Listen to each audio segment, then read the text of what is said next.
Today we're having a look at the anatomy of the knee bar. Now knee bars work to hyperextend the tibiofemoral joint. Now this is the hinge joint at the knee where the tibia meets the femur. Now the specifics of the anatomy of the injury in the knee bar will depend both on the angle of the hip and the specifics of the forces that are applied to the knee joint. So if the hyperextension pressure at the knee is also accompanied by significant amounts of hip flexion like we see in the Zuluev stretch, then you can expect most of the pressure to cause hamstring strains in the muscle belly.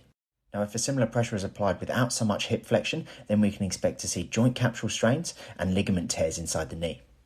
Okay, we're going to have a look at the detail of the back of the knee joint. So here we can see the joint capsule, and that capsular structure will be one of the first things stretched with that hyperextension.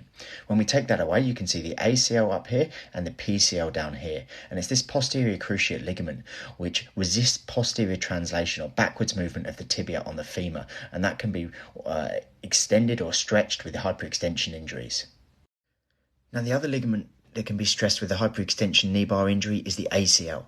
So if the force applied pushes the femur backwards in relation to the tibia, then it's actually the ACL that can be damaged.